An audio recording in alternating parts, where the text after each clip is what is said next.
retrouve aujourd'hui pour une nouvelle vidéo dédiée cette fois-ci à quelques romans que je vous suggère de lire sur la période hivernale. Ce sont principalement des thrillers qui seront donc plutôt des romans assez frissonnants, assez glaçants et donc parfaits pour la période. Étant donné qu'on arrive donc fin novembre, début décembre, je pense que c'était le meilleur moment pour vous poster cette vidéo et vous aviez été assez nombreuses et nombreux à apprécier la vidéo sélection thématique que j'avais pu faire pour les romans à lire en automne. Donc on commence tout de suite pour cette sélection de romans frissonnants à lire en hiver. Le premier roman que je vous conseille, c'est Complot sans surprise de Nicolas Beuglet, qui reste l'un de mes auteurs chouchous, je dirais même mon auteur chouchou en termes de thriller. Complot, c'est donc la suite du Cri, c'est une trilogie, il y a le Cri, Complot et l'île du diable. Ici nous sommes donc dans un archipel isolé au nord de la Norvège, battu par les vents. Et au bord de la falaise, le corps d'une femme. Les blessures qui déchirent sa chair semblent être autant de symboles mystérieux. Quand l'inspectrice Sarah Geringen, escortée par les forces spéciales, apprend l'identité de la victime, c'est le choc. Le cadavre est celui de la première ministre, qui en voulait à la chef du gouvernement.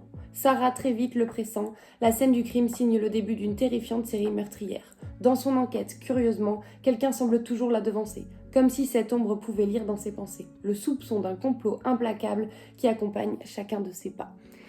Et donc vous connaissez, comme je vous le disais, mon amour pour l'auteur Nicolas Beuglet. Celui-ci n'y échappe pas, c'est même mon préféré de cette première trilogie. On retrouve l'enquêtrice, l'inspectrice Sarah Geringen, qui est un personnage terriblement attachant. Je vous conseille celui-ci. Alors, le mieux, c'est quand même de les lire dans l'ordre et donc de commencer par le Cri, mais ils peuvent aussi se lire indépendamment puisque chaque enquête se suffit à elle-même. Le petit plus à les lire dans l'ordre, c'est la continuité dans l'histoire de l'inspectrice Sarah Geringen, comme je vous le disais. Mais voilà, celui-ci est parfait pour la saison. On est en Norvège, il fait froid, c'est glacial, c'est glaçant et puis concrètement, la plume de Nicolas Beuglet et les horreurs qu'il nous décrit vont parfaitement dans le thème. Le second de cette sélection reste dans la thématique nordique, même s'il s'agit cette fois-ci d'un auteur islandais et non français comme Nicolas Beuglet. J'ai nommé La Dame de Reykjavik, qui est donc le premier tome lui aussi d'une trilogie. Nous suivons ici Hulda, qui est donc une inspectrice de police qui va partir à la retraite, mais qui n'est absolument pas enchantée à cette perspective. C'est l'une des inspectrices les plus douées de la police de Reykjavik, et comme dernière faveur, elle obtient de son patron la réouverture d'une affaire non résolue sur la mort d'une jeune Russe. Hulda n'a que 15 jours devant elle pour cette ultime mission qui va la contraindre à affronter ses propres démons. Ici, on est vraiment donc dans l'atmosphère glaciale de l'Islande. Nous suivons cette inspectrice en fin de carrière que tous voient déjà partie. Elle est déjà plus ou moins mise dans un placard et donc elle va essayer de saisir cette occasion pour rouvrir une enquête, celle de la mort, donc comme je vous le disais, d'une jeune Russe, et elle va décider de partir enquêter toute seule sur ce décès. Ce livre, ça a été une grande surprise. Je ne vous en dis pas plus, simplement parce qu'il déroge un petit peu de la narration habituelle et puis du schéma traditionnel. Il faut l'avoir terminé pour comprendre de quoi je veux parler, mais ce livre est assez particulier et en fait, cette trilogie l'est également, puisque donc ce premier tome, finalement, c'est celui qui se passe le plus loin chronologiquement. En fait, avec le tome 2, nous allons remonter dans le passé d'Hulda. Donc là, sur le premier tome, elle est en fin de carrière. Sur le second tome, nous sommes au milieu de sa carrière. Et sur le troisième tome, qui est donc la fin de la trilogie, c'est finalement la première enquête d'Hulda en tant qu'inspectrice. Voilà, c'est un cheminement assez particulier. Je n'ai lu que le premier, mais j'avais adoré cette intrigue, cette ambiance, et encore plus de me retrouver totalement éberluée par le dénouement. Donc je vous le conseille également. Le troisième, sa couverture se suffit finalement à elle-même, c'est Memory d'Arnaud Delalande aux éditions du Cherche Midi, dont je vous ai parlé très récemment dans l'un de mes vlogs puisque je l'ai lu il y a quelques semaines. Nous sommes donc à Memory, qui est une clinique spécialisée perdue au fin fond des montagnes et de la forêt. et un patient a été retrouvé pendu. On va avoir donc Jeanne Ricker qui est une inspectrice de police qui va être mise sur cette enquête et donc qui arrive à la clinique Memory en se disant je ne comprends pas ce que je fais là, un patient a été retrouvé pendu, il y a 8 témoins, sachant que donc la scène a été vue par 8 témoins. Elle se dit bon ben voilà, l'affaire est réglée et on n'en parle plus, sauf que donc quand elle arrive à Memory, elle se rend compte que les 8 témoins en question sont ici pour une bonne raison. Il s'agit de patients en fait qui sont atteints d'un problème de mémoire et leur mémoire n'excède pas 6 minutes, si je ne vous dis pas de bêtises, voilà. Leur mémoire n'excède pas 6 minutes, ils ont vu mais ils ne se souviennent pas. Et donc Jeanne va finalement se retrouver face à une enquête totalement particulière qui va lui demander de s'investir encore plus, qui plus est lorsque la clinique se retrouve coupée du monde par une tempête de neige. Voilà, on est sur un huis clos totalement glaçant qui mobilise un petit peu toutes les cellules de notre cerveau, qui nous remet en question perpétuellement et surtout qui est parfaitement dans cette ambiance hivernale. Là, je crois qu'on ne peut pas faire plus hivernal que Memory. Le quatrième, et je reste sur ma lancée avec Ragnar Jonasson dont je vous parlais précédemment, c'est Snjor ou Snjor, je ne sais jamais comment on prononce, je ne suis pas islandaise. C'est l'autre saga qu'a écrit Ragnar Jonasson. Il s'agit des enquêtes de Siglufjordur. Encore une fois, je ne sais pas si je prononce correctement.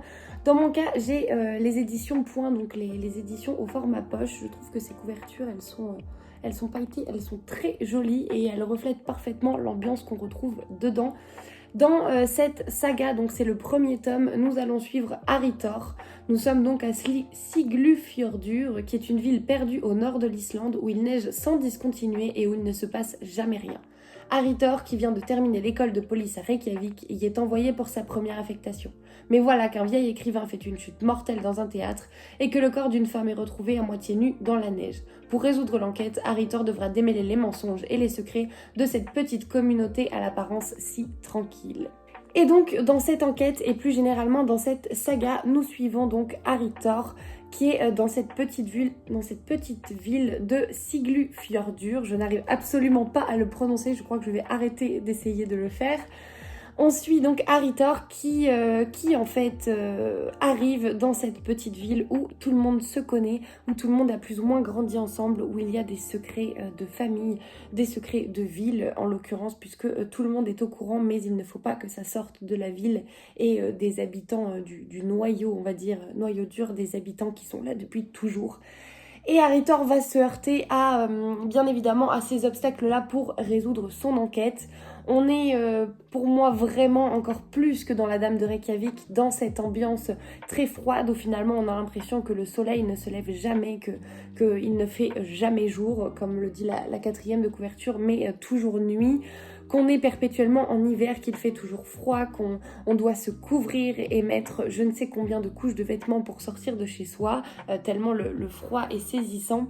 Et voilà, on a une enquête qui est bien ficelée, je trouve. Alors, il faut pas s'attendre à un thriller haletant. On n'est pas, selon moi, là-dessus, sur ces enquêtes. On est sur quelque chose d'assez lent.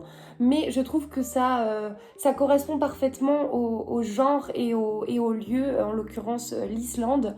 Pour moi, il n'y a pas de sans faute. Voilà. Alors après, ça dépend effectivement ce que vous attendez de cette histoire. Mais personnellement, quand j'ai commencé cette saga, je ne m'attendais pas du tout à trouver un thriller haletant. Déjà, la quatrième de couverture ne l'évoque pas. En tout cas, c'est pas l'idée que ça m'en donnait. Et donc, je n'avais pas du tout été déçue et j'avais adoré cette ambiance. Je l'avais dévoré, je crois, en 2 jours. Voilà.